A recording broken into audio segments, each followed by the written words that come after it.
There we go. Okay.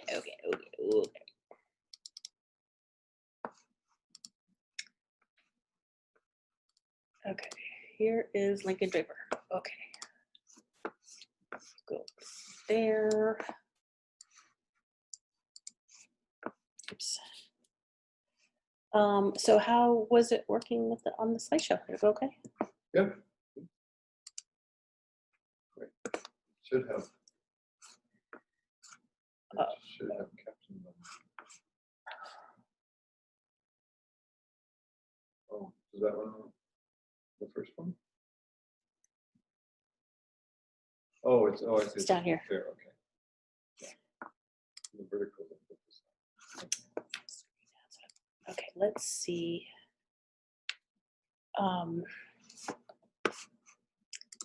What?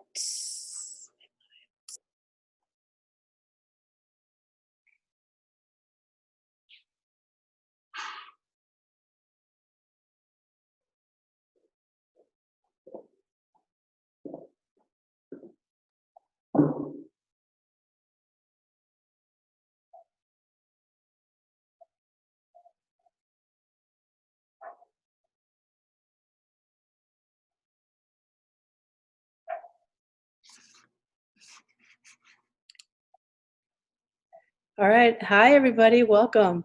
So glad you could all join us tonight. We are joined tonight by two artists in actually two different shows. So we have Lincoln Draper, who's one of the owners here at Remark Print Workshop in Albuquerque, New Mexico, along with myself, Mary Sundstrom, and Jessica Krischels. And excuse me while I let people into the meeting. And then we have the next installation of our continuing show, Punching Marshmallows, Rage, Uncertainty, and Fatigue. We have Didi Garza joining us with that show. And we'd love to have you, if you have any questions during the presentations, feel free to put them in the chat. Otherwise, we'll have a break for questions at the end of each artist's talk. And are you ready to get going, Lincoln? Sure. Let me pull your slideshow up here.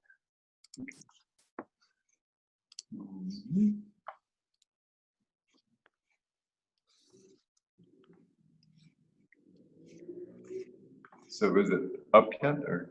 Not yet. Okay. I got distracted by people in the waiting room. Right. Okay. That's fine.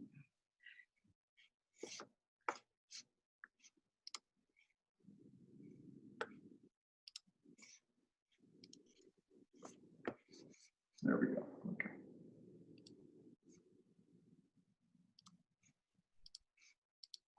Oops. Okay, I think we're ready. Go ahead, Lincoln. Okay. I thought I'd just start by, I have a little artist statement. And I thought maybe it's short.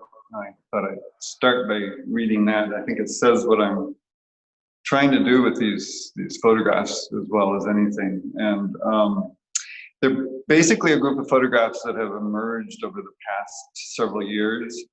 And they're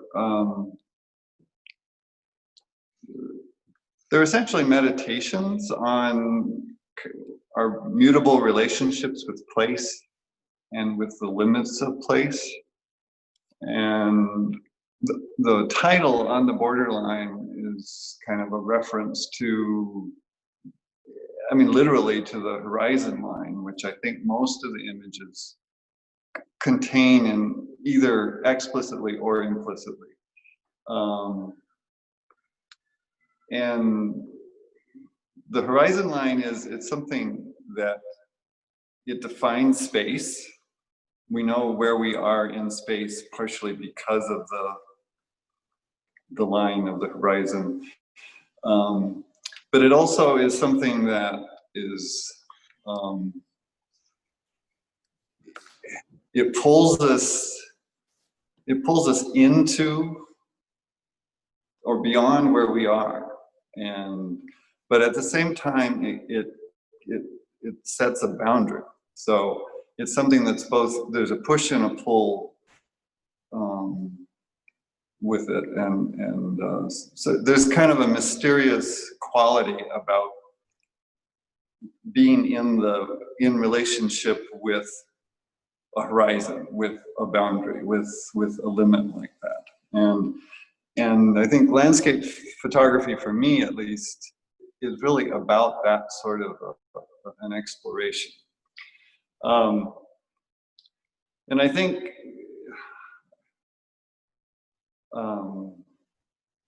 the whole question of place place is about where we belong, what we understand, what we don't understand, and I think a lot of these images are done from places that I don't live. I live in New Mexico. Many of the images are from Maine, and I have a strong connection to Maine. My wife and I lived there when we were right out of college. My grandparents are from Maine. We've gone back to visit, over the course of 40 years, essentially, since we used to live there. And it's a very different place from New Mexico, but it's a place that I have a lot of affection for. So the images come from that. There's also images from places like, there's one from Alaska that we just were there briefly, and so it's not a place that I know. And so part of what I do in my photography is it's a way of interacting with wherever I am, and with trying to find some sort of relationship with what that is, even if it's kind of unfamiliar. And I mean, one of my thoughts about these images, and let me just say that the series kind of evolved as opposed to being something I was doing intentionally. So it's kind of a collection of images that I took over the course of several years, although the printing was done probably within the past 9 months.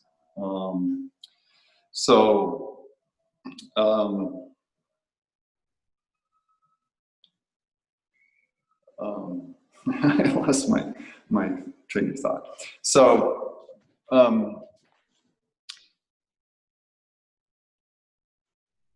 so Jessica, why don't you start showing some of the slides? Okay. So this one, I think I was talking about being from a different place and being in a strange place and responding to it. Now this is an image of the Rio Grande River, so it's part of my environment. It's like where we live, more or less. But I think you'll see that there's a lot of resonance between this image and some of the others. Go to the next one. I don't know if that. Yeah, okay. It's a good contrast. So the first one was the Rio Grande in New Mexico. This one's at the mouth of the Kennebec River in Maine. And this is where Megan and I lived 40 years ago. Not right here, but within 20 miles of this place. And so it's a place that we really know well.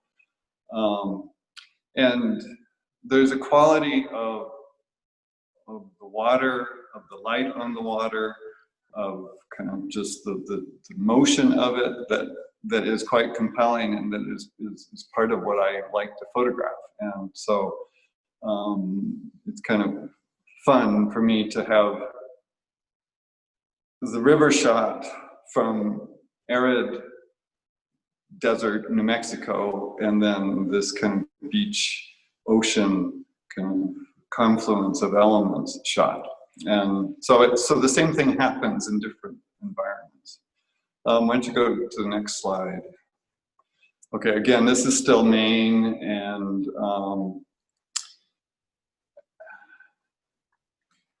And this, this image really was a gift. I mean, you're just there, and you're in the middle of this incredible reflection. And, it's kind of what I'm trying to reflect on here is the different elements that we kind of move between. Okay, next slide.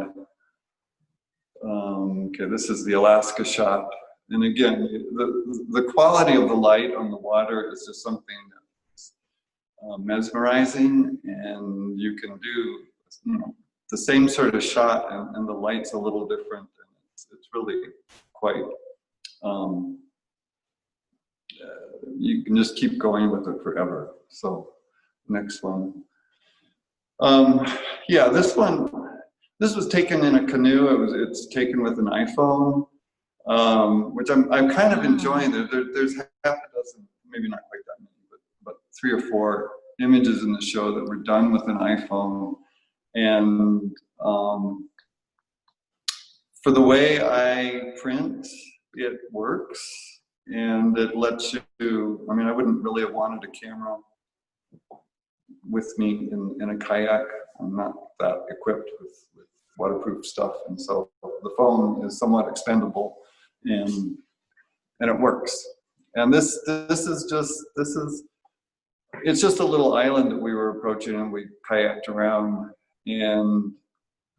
But in the photograph, it's a line. It's the horizon. It's like you're in the middle of the water. You're in the middle of the sky, and anything is possible in a sense. Okay, next slide. This is the fog rising. Again, I could say the same sorts of things. Next slide. This is another iPhone shot, and it was done, my daughter lives in Austin, and it was taken in a little park that's right by their house. And it was a gift. I mean, it was just a moment that happened. I was in the right place, and I captured this thing, and even with the lens flare and all that. And so I think it has a nice mood to it. Okay, next slide. This is in Ireland. It's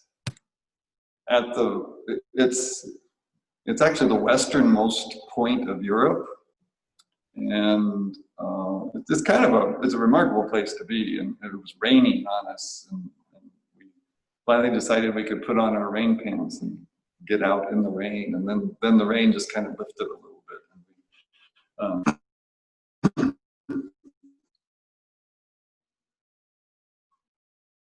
And I think, you get the sense of space receding forever, and the possibilities of going out there, but then also the barriers. It's like, no, you can't get there. You can't get to it. Okay, next slide.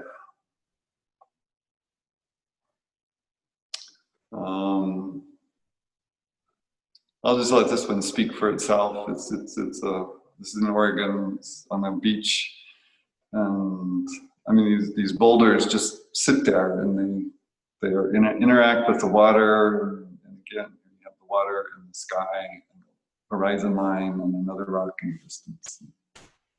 Okay, next slide. This is another New Mexico shot, and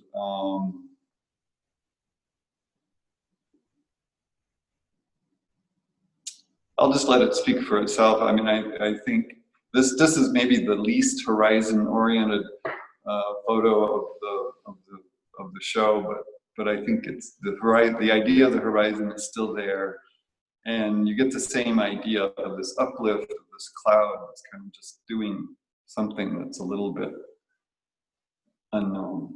So Next slide. This is another Rio Grande shot, and I'll talk in a minute about my technique. And this one, I probably put it in the show because it's playful as much as anything. So it's more about color than really about a profound statement or anything. But it's fun. So okay, next slide.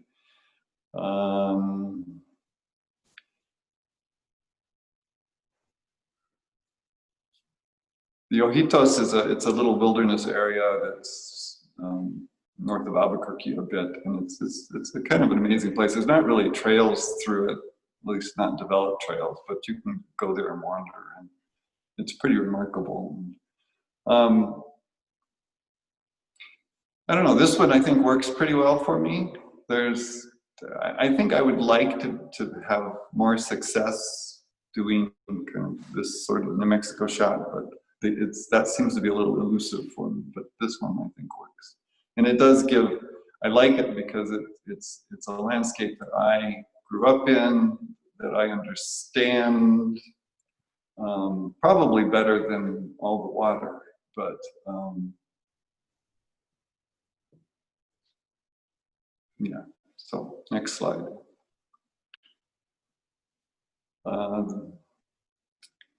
This is kind of the most painterly of all the images that I've done.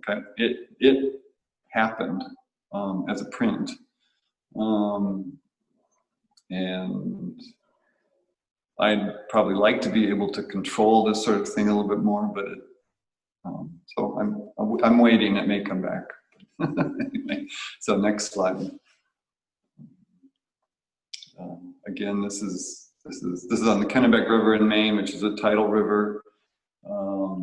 It runs from the ocean up to Bath, where we lived when we were right out of college. And it's a gorgeous place, and the river has a deep history too. So it's kind of both environment and culture. Okay, next slide. This is Bard Island. It's on Deer Isle. My grandmother grew up in Stonington, so which is on Deer Isle. So this is kind of in the environment that she grew up in, and it's just the rocky shore of the ocean in the distance, and it's an island that you can only get to. I mean, it's small. You can walk around it in less than an hour. You can get to it just by walking across a sandbar, which at high tide is covered up. So that's why it's rising tide. But, okay, next slide. And this is another one from Ireland. I enjoy working with power lines in my images at times. They bring in a different sort of element. I call this ley lines. It's a little bit of a play on the word, I guess. Next slide. And this is the runner. And again, it's a figure in this place, in space, and going who knows where. But is that it? I think that's. Is there one more, or is that all? I think that's it, Lincoln. Yeah. Okay. So if people have questions, I'm happy to try to answer them. Let me just say something real quick about my process. I think of myself primarily as a photographer. Since when I started, I started at Newgrounds and then Remark to do photopolymer, intaglio, or photogravure many years ago, and it was, I wanted a way to kind of bring the photography more into a hands-on sort of project that was a little bit more, that produced an object that had a lot of integrity. And I was starting to feel like Um, the digital printing in particular, I mean, it gives you amazing control, and you can do anything with it. But for me, there's a certain lifeless quality to the thing itself. So I'm kind of stuck on art being a thing, I guess. Not totally, but that somehow is important to me for my own work.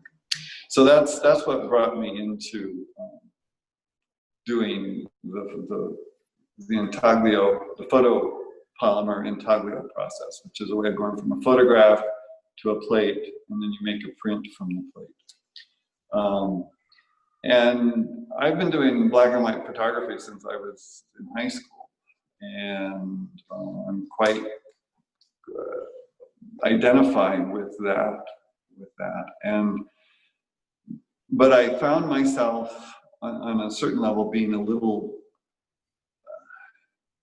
getting a little bored and frustrated with the black and white photopolymer printing that I was doing, because I felt, particularly being around all these other printmakers with all this kind of crazy stuff happening in the print world, it was like, well, you know, I'm just kind of pulling a print off the plate and that's it. I'm one and done, so to speak. And so I kind of stalled for a while, and then I just decided I wanted to try to just mess with color, because there's all these wonderful colors, and I don't know anything about color. So it took me a while to kind of, you know, just get some courage to put some color on a plate and see what happened. And it took me several months before I was getting anything that had any sort of character to it. And so what I'm doing now is I make the plate the way I always have, but then I kind of look at it and I kind of come up with a palette that it interests me for the image. So the color in these images doesn't really have anything to do with the original scene. I mean, I shoot in color, but then I basically throw all the color away in the computer in order to make the plate.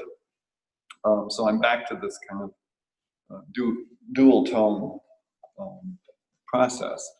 And I don't want to get into too much detail about how I do it, but the color is added in various ways, but by hand onto the plate, and then I print in layers. So I'll do a color layer, and it might be just one color, it might be 2 or 3 colors. Sometimes I put it on by hand locally.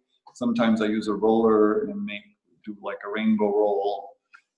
I'm still, there's a real skill to doing that I'm just barely getting to understand.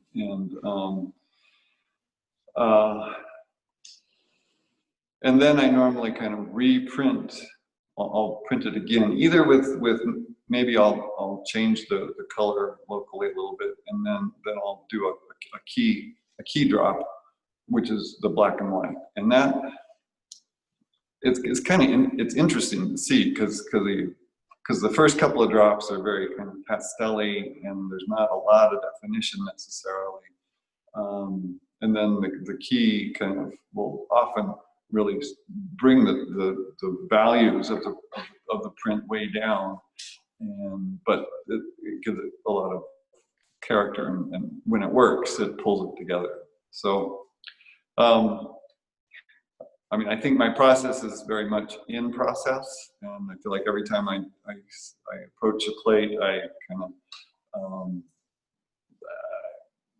I don't know how I'm going to do it exactly, so I somewhat invent my technique each time, but it builds. So okay, so that's what I have to say.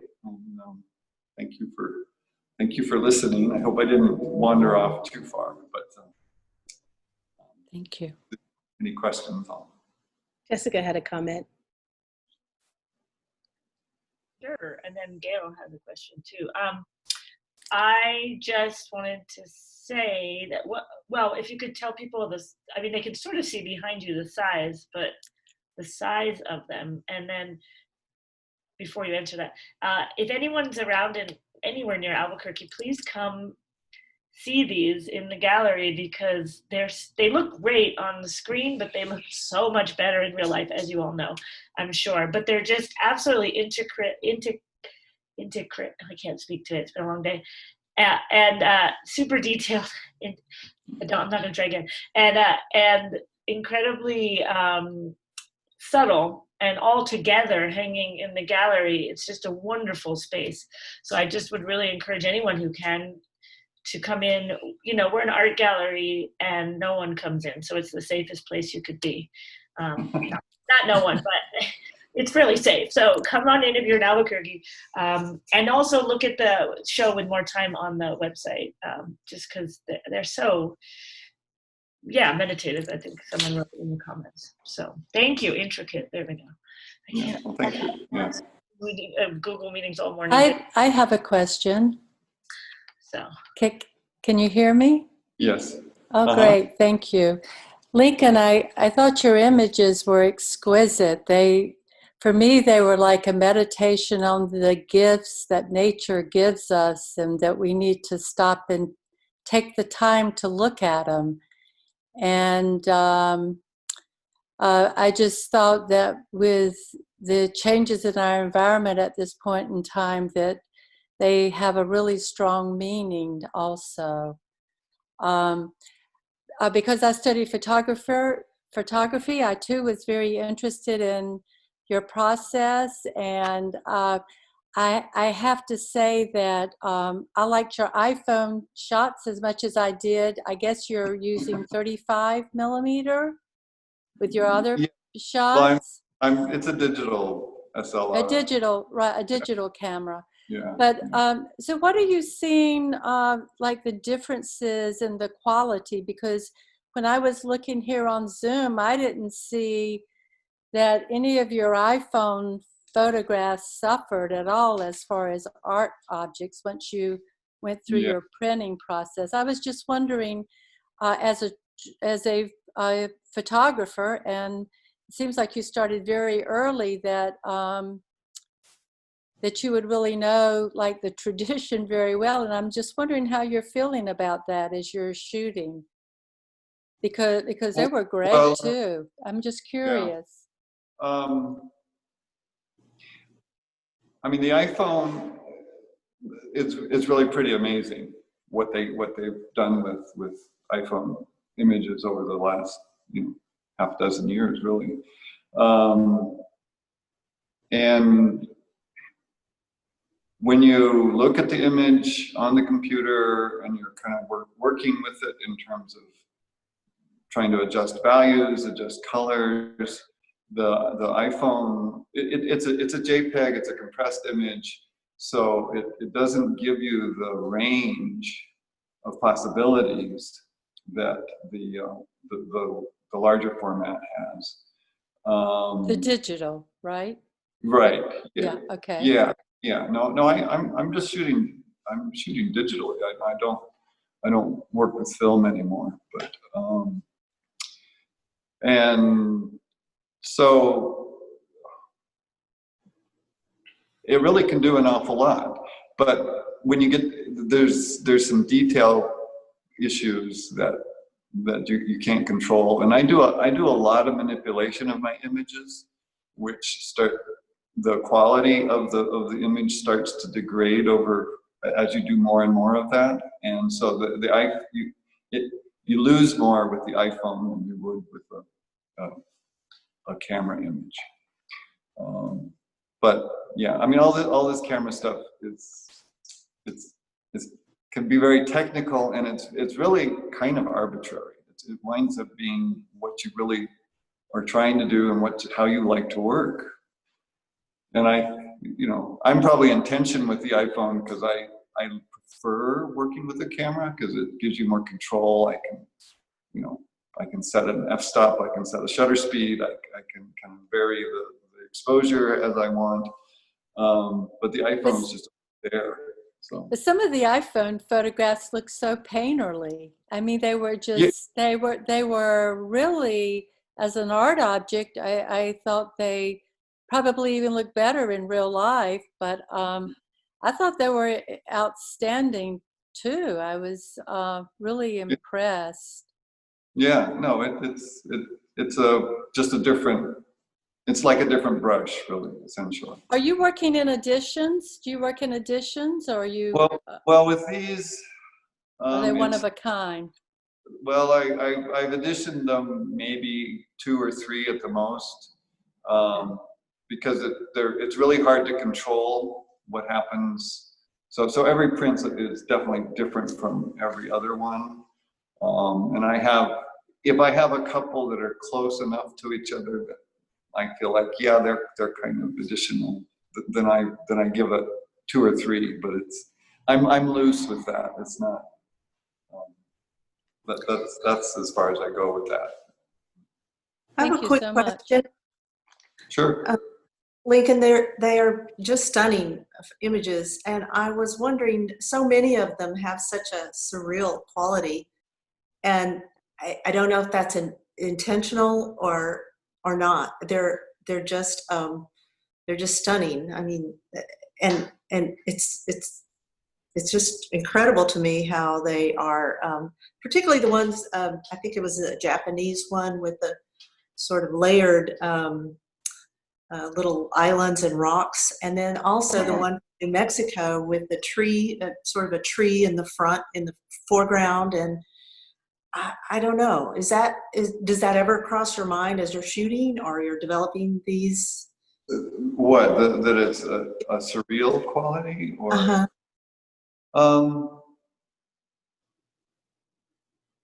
I don't know. I mean, the shooting process is, I'm responding to a lot of different things, and so the final image that I have here is the result of a process, and yeah, I mean, I think the best kind of experiences, there's a certain wholeness to it, where when I take the picture, the print kind of resonates with something that was going on then. But there's a lot of just happenstance too in photography. That there's for me, and I like that. I'm not I mean, there are photographers who are really control everything that happens, and I've never really been able to work that way. And so I like the serendipity of something. And if I know the one that you're talking about, it's I call it dreaming the beach, and but that's it was foggy and the mist is coming up, so there's definitely an ethereal quality to being there. And yeah, so there's a little bit of a dreamlike experience in it at times, yeah.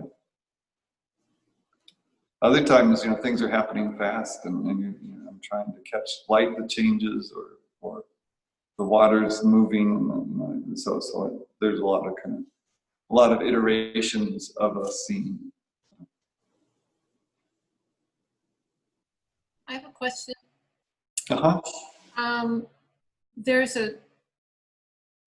They're beautiful. I like them all, and I Thank you. like the coloration that you use. It's very soft and delicate. But at the same token, there's this really interesting graininess to them all. Mm-hmm. And I'm wondering, is that because you manipulate the photographs down so far that they start breaking apart, or? Some of it, that's one component. I also will add grain into the file before I make the transparency, in order to kind of give it some of that quality.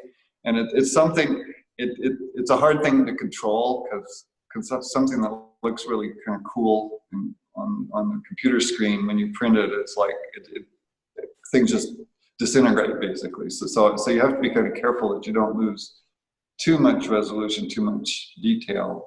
But yeah, I'm definitely I'm wanting things to have kind of a graphic feel, to be more.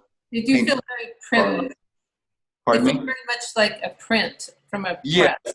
Yeah. Well, that's my objective. I mean, There was one in particular of clouds that just the lines in the clouds reminded me of prints from the 20s or 30s. You know, it just the quality of it all. Really gorgeous. Yeah. Gorgeous work. Great. Thank you. All right. Excuse me. Anybody else? Otherwise, I'll say thanks to Lincoln and put Didi in the spotlight. Right. Well, thank you, everybody. Thank you, Lincoln. Thank you, Lincoln. Yeah. I really loved Great. it. Yeah. Thank you, Didi, do you want to talk to the That's camera great. for a minute, or do you want to go straight to the slideshow?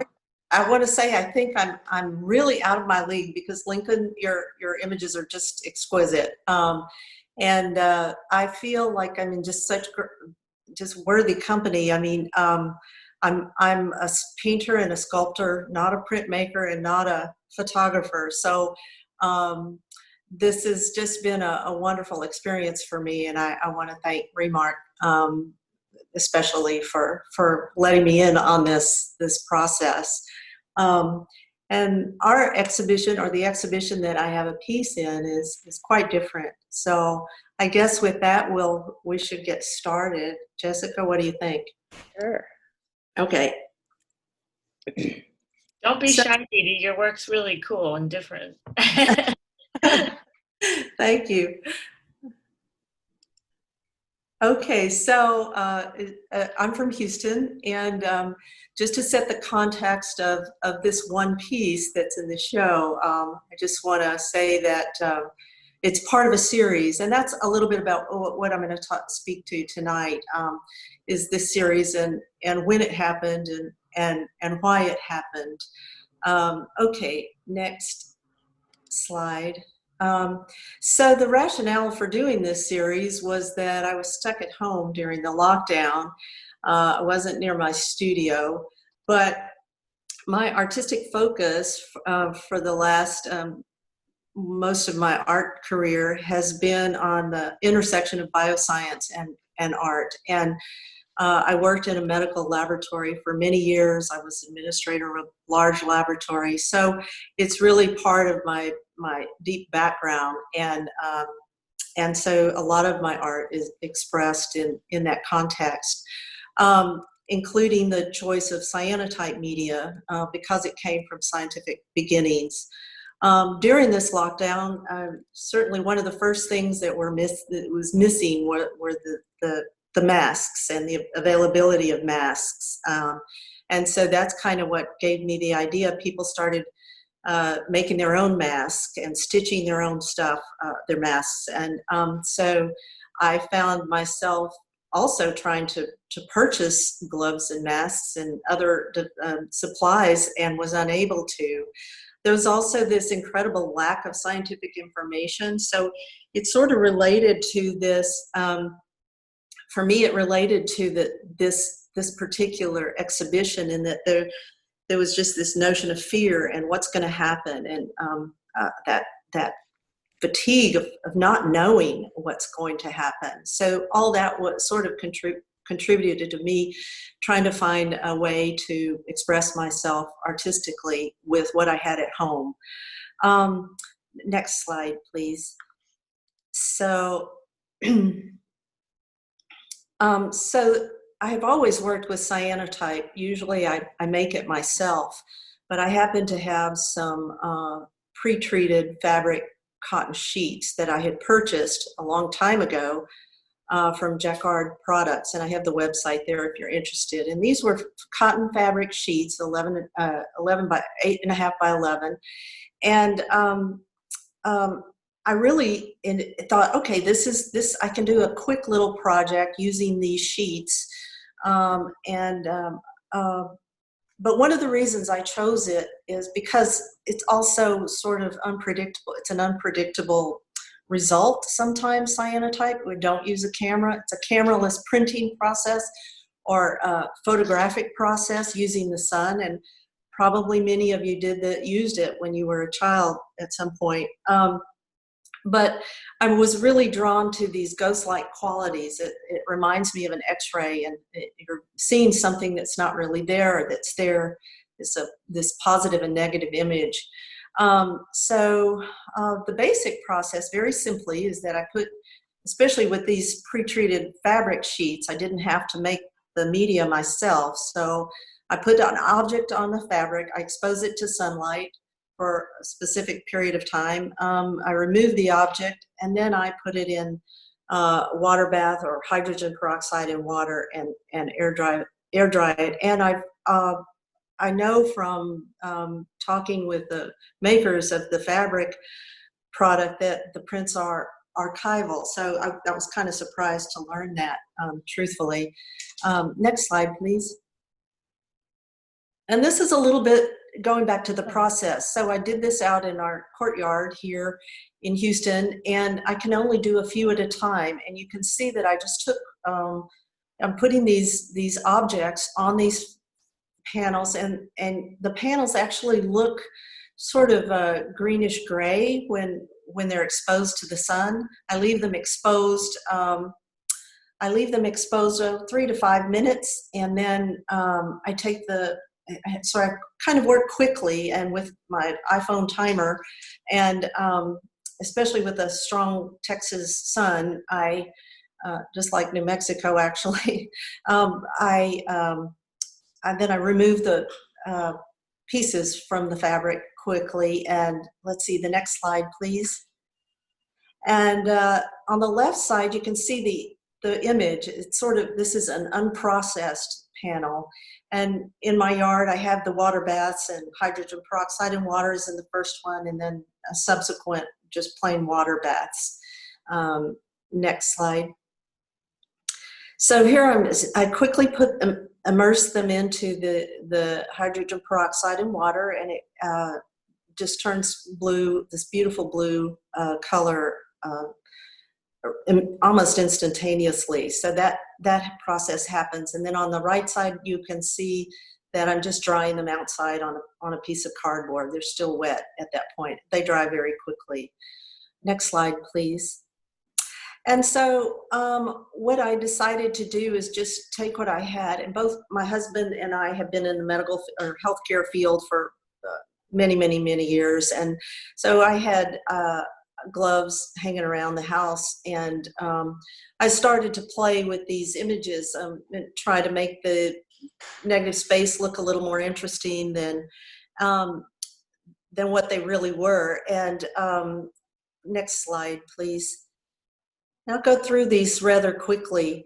But again, I just sort of was playing and enjoying this, and because you don't have to handle them delicately. It was just a very straightforward process. Next slide, please. I particularly like the negative spaces on some of these. And when I lay down the object on the panel, I have to do it very quickly, because if I move it around, I'll get multiple shadows. And sometimes that's an interesting effect, and I've done that before. But here I wanted to make sure that the image you could interpret what the image actually was. So these were masks and gloves. Next slide. And then I decided, well, everybody's making these by hand, so why don't I do a little hand stitching on the panels, on the fabric sheets. So I decided to use some old embroidery thread, and I started doing that and just sort of making an outline to define the image. And this is the front and the back of one particular panel. Next slide, please. And again, just missing alcohol. I don't know about you, but I had so much trouble ordering alcohol. For months, I couldn't get just a single bottle of alcohol, and I thought that was just unbelievable for our country. Next slide. same thing, I even tried to order alcohol pads. I couldn't find those for weeks and weeks at a time. I started making my own Clorox solution and this was early on when we were just so nervous about, having stuff delivered and the surfaces, cleaning the surfaces before we even brought them in the house. Anyway, that's where that came from too. Next slide, please. And then I happen to have some, just this giant syringe. They rarely use these in the hospital except for certain procedures, but I happen to have one. And and I also have a series of volumetric flasks because I do make my own cyanotype media, so I do have to measure and weigh stuff. So that's why I have some of these flasks. Next slide, please. Yeah, more stuff. You get the idea. Next slide. Again, my flasks, I thought they had sort of this kind of cool luminescent quality. And the nice thing about cyanotype is that you just don't really know where you are. Are you floating in space? Are they floating in space? Are they floating, deep in the ocean? Or what's going on and where are these things? And that was the whole premise of doing this, is where are these things when we really need them? Next slide, please. And I happen to have a kid's microscope because I come from a laboratory and I collect old microscopes. So this is one of them. Next slide. And this is the one that was actually taken for the show. And it's just, again, there were shortages of supplies and medicines, and I ended up buying some cough drops and lozenges just in case. We just didn't know, and this is the one that was accepted. So I was very, very pleased and grateful for having this in the show. Next slide, please. Yeah, again, more missing medicines. Next. And so this is a group of the ones that were sort of my favorites. They're just laid out on our floor. And, I still haven't decided if I like them as a group better or if I like them individually, as individual pieces. They seem to go together in some respects. And so I've been toying with the idea of stitching a large piece together, or have them as a grid like array, and well, that's where I am. I still haven't decided, but I have probably about 30 pieces, 35 pieces together, and this is what it is. But I wanted to also share some work that I've used the cyanotype media for about 4 years now, and been studying it and playing with it and playing with different papers and just trying to figure out how what I want to do. And the next slide is sort of a recent image. This is where I have actually used the cyanotype media as paint, and then I cut out these forms, and this is a relief. So one's on top of the other. It's not really collage, but it's relief in relief. And I have painted the backside so that in sort of a luminescent blue, so that the shadows will, when I have better light on it, the shadows do show as sort of a bluish color. And this is part of a series that I developed, sort of a deconstructed human heart, and you can sort of see the chambers of the heart. It's a series of about 8 of these that I've just recently put together. And so this is one way I've used the cyanotype media. Next slide. And this is also a recent image. It's a larger scale sheet of paper, probably about 4 by 5.5 4 feet by 5.5 feet. And what I've done with this, it's really hard to manage and process it as a cyanotype. But I start with oil pastel and do my mark making with very large oil pastels. This is part of a series called Turbulence. And once I do the mark making, then I overlay the paper with my cyanotype media. And I make it, you might already know this, it's potassium ferricyanide and ferric ammonium chloride that I mix in water. And then I have to keep it in the dark because it is light sensitive. And once I am ready, I have to layer it on the paper. And it takes a couple of days for it to soak into the paper and actually dry. And then I take it out to the sun. I process it for, depending on the sun or clouds or whatever, fog. I process it, and I use a giant water bath, more like a little baby swimming pool, and process it and let it dry outdoors. And this is the result. So I have, this is a series of 5 paintings. And I just wanted to share that with you because I feel like I kind of went with the series on this COVID thing. I sort of went back to the most basic form of cyanotype possible.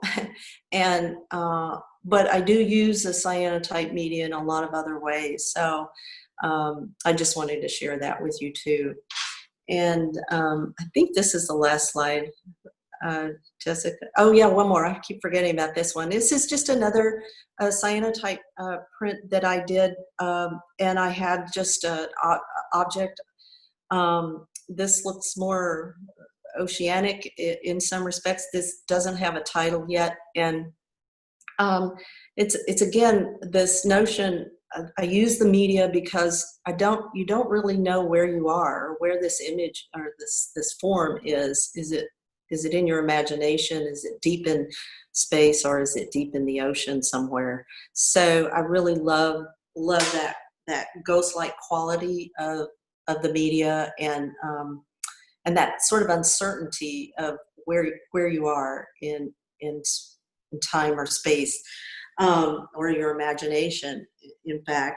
So I think this one is the last slide. Is that correct? Yes. Okay. And with that, I'll stop. And I thank you guys for giving up your Friday evening to listen to me. So yeah, so that's it. Does anyone have a question for Didi? I'll just add, I've never seen these before, but I'm always curious about the technique. And although someday I'll give it a shot, I'm a printmaker, but the last few are really exquisite with the experimentation and the forms changing so much. And I really like I love them all. And the first series from the pandemic was just great. We're all in it. So it's nice to find an expression. Thanks. Thank you. Yeah, I've had a lot of fun with the media, and I just find I keep thinking I might get tired of it, but I haven't, because I'm using it in a lot of different ways. I have tried it in various ways on some sculpture, and I'm doing some more relief, paper relief images, so that I get a little more depth too. That's been interesting. So yeah, if you guys are ever in Houston, come by or give me a call. So you do a lot of stitching on the images, and which is a lot of what really kind of intrigued me about it. So can you just say something about that? Because it makes it more than just a cyanotype. There's kind of a 3-dimensional more process.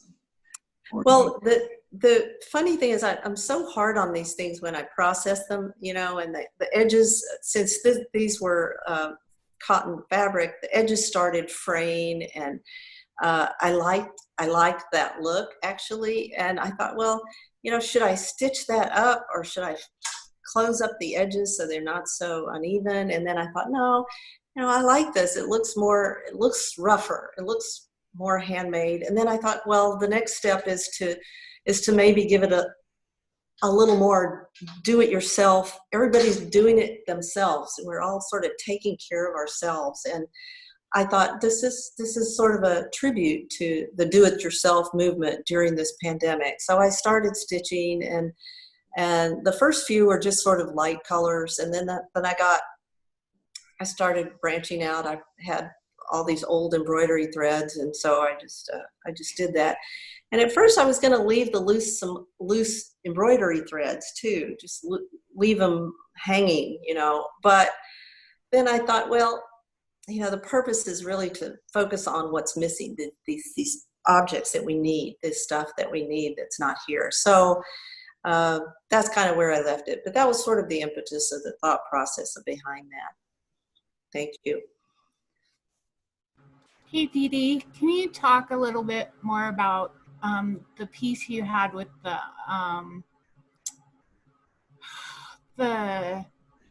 chalk?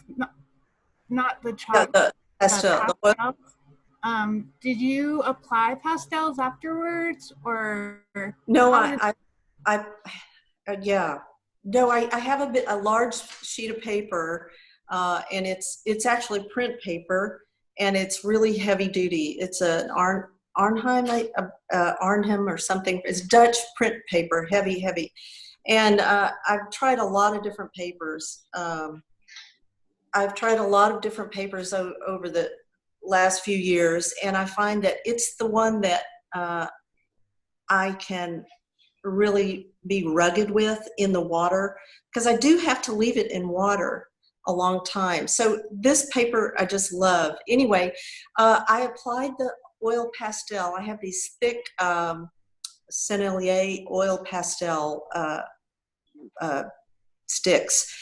And it's not oil stick, it's oil pastel stick. So I use it because it repels the water-based media, the cyanotype water-based media. So I will go ahead and do all my mark making first, and then I layer the cyanotype media in a dark room. I layer it on the paper over the media, so it sort of fills in all the little gaps of where white paper is still, and then I just process it as usual. And I do end up sometimes tearing the paper, because these are large pieces of paper, and just picking them up out of the water bath. Sometimes they'll tear. I found sometimes I gesso the back of the paper before I use it, and that seems to give it a little more rigidity or a little more strength, so I don't tear it as easily. But yeah, so that's kind of how it works. I've tried it both ways, to put it over and under the cyanotype media, but I've liked this kind of better. That's interesting. It's stunning. Thank you. Thank you. Didi, I really love how your work speaks to this point in time that we are living in. And it really, I think, just brings together all the things that everyone has experienced. But also with your work, I think a lot about quilt making for some reason, and women's work. But I wanted to tell you about putting them all together. I wanted to let you know that last year, before we were locked down, I went to a gallery show here in New York, and I saw an Andy Warhol piece where he sewed together photographs that were basically paper. And I thought they were the coolest photographs that he sewed together. And he did leave some of the strings, and it was work that I'd never seen before. So I wanted to let you know that your work is referencing his work too. And also from the products, I see your work like very much reminds me a little of Andy Warhol's work. So I just thought I would just share with you what I was thinking when I was looking. Well, that's really nice of you to say. I wish I were in his stature, but yeah, I think the nod to women's work. You know, the person that developed the process as a scientific tool was Anna Adkins. She was a British botanist, and she back in the 1800s, and she would take the panels out into the field to collect botanical specimens, and this was a way she could take images and then bring them back. And so I feel like it's a tribute to her. I'm sort of doing the same thing, except with, you know, current medical supplies that we don't have. And but I do think I might stitch them together at some point. I haven't framed them yet individually or done much with them individually, so it's still weighing on me that you know, I have them sort of in a stack right now, and I think you just may have pulled the trigger for me to go ahead and stitch them together. Go for it. Go for it.